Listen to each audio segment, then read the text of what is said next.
Buenas tardes, profesora. En esta ocasión mi grupo y yo sustentaremos el ensayo de la tarea académica 1, el cual está relacionado con el caso de Rosario Huallanca y la vulnerabilidad de las mujeres en Ica. Mi grupo está conformado por Díaz Dávila Carla, Mercado Vidal Valentina, Paredes Altamirano Jordan, Rodríguez Fabián Katia, Trujillo Velázquez Naya, Trujillo Velázquez Roger y mi persona Chimoy Celis Karen. Iniciaremos por la introducción.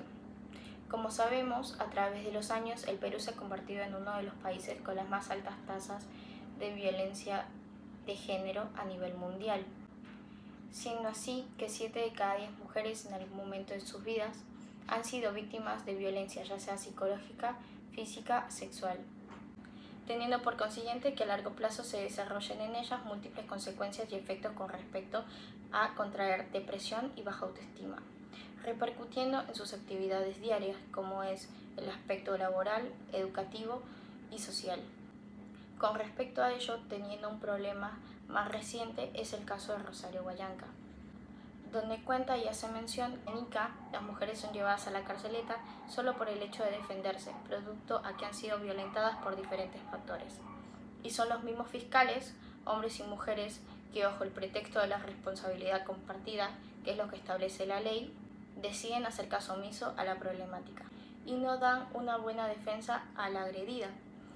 En relación a ello surge la siguiente interrogante. ¿Consideramos que es ético y moralmente apropiado el actuar de las autoridades competentes al momento de atender las denuncias sobre la violencia de género? Consideramos que no es apropiado el actuar de las autoridades, puesto que no responde ni a la moral ni a la ética que se debería tomar en esta situación. Por consiguiente, a continuación expondremos nuestras razones en torno al tema de la moral y la ética, en la cual basamos nuestros argumentos. En primer lugar, consideramos que el comportamiento de los fiscales no responde a la ética ni a la moral que se debería mostrar ante esta situación. Para fundamentar nuestra postura debemos tener en cuenta que la ética y la moral son términos etimológicamente equivalentes y estrechamente relacionados, aunque aún así mantienen ciertas diferencias, dado que el moral se refiere a un conjunto de normas, principios que se basan en la cultura, costumbres, y por otro lado la ética es el estudio y la reflexión sobre lo moral.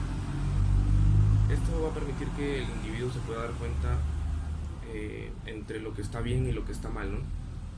Además que al poder tener el poder de decisión, en este tipo de casos los fiscales deben tener un razonamiento moral acorde al contexto de la situación, ¿no? Teniendo estas definiciones por decir que son actitudes de los fiscales que al recibir la denuncia de violencia de género no son las correctas, ¿no? Dado que no son neutrales y como se requiere ante estas situaciones, ¿no? Sino que en cambio se escudan en la ley para tomar acciones drásticas contra posibles víctimas de violencia y ocultando así los posibles prejuicios o ideas preconcebidas de los hechos. Me presento, mi nombre es Katia Rodríguez y voy a continuar con el primer argumento de nuestro ensayo. Nuestro grupo considera que en este tipo de situaciones los fiscales deberían actuar como agentes morales responsables. Nos basamos en esto en lo que nos define James Recher, que nos dice que tal agente es alguien que se preocupa imparcialmente por los intereses de cada uno quienes se verán afectados por lo que hace, alguien que distingue cuidadosamente los hechos y examina las implicaciones que tendrán.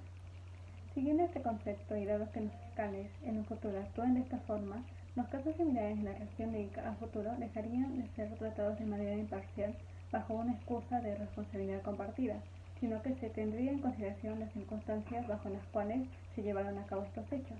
Asimismo, teniendo en cuenta la diferencia en lo que es un ataque y una defensa en los actos de las mujeres denunciantes. Por consiguiente, las acciones que los fiscales tomen a partir de entonces también tendrán que basarse en un razonamiento moral, que según las semanas pasadas que hemos visto en clase, nos cuenta de que este razonamiento tiene que estar basado en hechos, no tiene que incluir sentimientos y debe verse de forma parcial. Bajo estos resultados, las elecciones fiscales debería mejorar lo que es la situación de las mujeres en lo que es violencia de género y sus denuncias respecto a este caso. Como segundo argumento, consideramos que la actitud que tienen las autoridades frente a los casos de violencia es totalmente inadecuada, generando que las víctimas tengan temor y miedo a ir a sentar una denuncia. Esta información la podemos corroborar según los datos presentados por el Instituto Nacional de Estadística e Informática, el cual indica que el 86% de las personas que han sido víctimas de violencia no acuden a denunciar por temor a sus agresores, miedo a las autoridades policiales al momento de sentar una denuncia o porque les hacen creer que la denuncia que están interponiendo no es de gravedad. Es lamentable realmente esta situación y se evidencia algo, que esta actitud de las autoridades, ya sea policiales, fiscales y judiciales, esta actitud que no es realmente concreta con la situación, genera que en nuestro país se generalice el actuar de las víctimas, las cuales dejan en libertad a un agresor en potencia al no poner una denuncia. En segunda instancia, según el análisis del Centro Nacional de Epidemiología Perú, los hechos de violencia con mayor índice en el Perú son la psicología con 57.90%, presente en todos los tipos de violencia. Asimismo, también existe lo que es el tipo de violencia física, con un 29.90%. Al respecto, es preciso señalar que en nuestro país la violencia se da en diferentes modalidades, siendo este menester de las autoridades. Tanto así que tienen que tomar decisiones justas, coherentes y empáticas con las víctimas, procurando tener un razonamiento moral y ético que trascienda en la sociedad y les brinda a las víctimas la confianza ante las autoridades, tanto así de asentar una denuncia policial sin temor alguno a réplicas.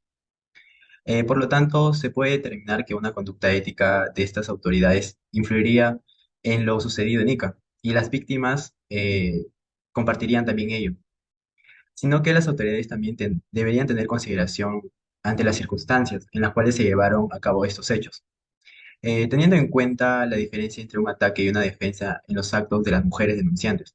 Asimismo, por consiguiente, las acciones que se hacen fiscalmente, estas se deben tomar en consecuencia al hecho que deben ser basadas mediante un racionamiento moral, siguiendo los resultados de deliberación. Buenos días, mi nombre es Valentina Mercado Vidal y después de escuchar las presentaciones anteriores se puede llegar a la conclusión de que consideramos que él o la fiscal no están actuando moralmente, con noción y sentido ético ante esta problemática. En primer lugar, este acto por parte de los fiscales no muestra actitudes morales y bajo la ética. Esto debería dejar de ser una lucha o razón de manifiesto, sino una realidad. Equidad de género en todos los ámbitos. Asegurar a los agraviados de que van a poder acceder a la asesoría legal y psicológica correspondiente. Y eso también podría lograrse gracias a la capacitación. Además, se puede reflexionar sobre estos casos, más aún cuando se trata de un cargo tan importante como lo son los fiscales. Es realmente importante que actúen de manera moral y esto se dará cuando dejen de lado los prejuicios y pensamientos personales sin ninguna lógica de lado. Por algo hay leyes y derechos que avalan a toda la sociedad, algo que está hecho para hacerse respetar y cumplirse. Y, en segundo lugar, este caso no motiva que las personas denuncien en un acto de violencia. Por el contrario, les puede generar temor o desánimo por el hecho de no recibir una respuesta inmediata y esperada. Por último, hay que tener bien en claro que tener sentido ético es actuar y comportarnos de acuerdo a ciertos valores y preceptos, para poder así vivir en armonía y en paz. Todo esto va a ir de la mano con el sistema de valores que cada uno a lo largo de nuestra vida vayamos manejando en cada individuo. Quiere decir que detrás de las acciones que realizamos está un sistema de creencias valorativas por las cuales nosotros nos vamos a guiar en nuestra conducta y forma de vivir, algo que deberían tener las autoridades antes de hacer caso omiso a problemáticas de nuestra sociedad. Muchas gracias.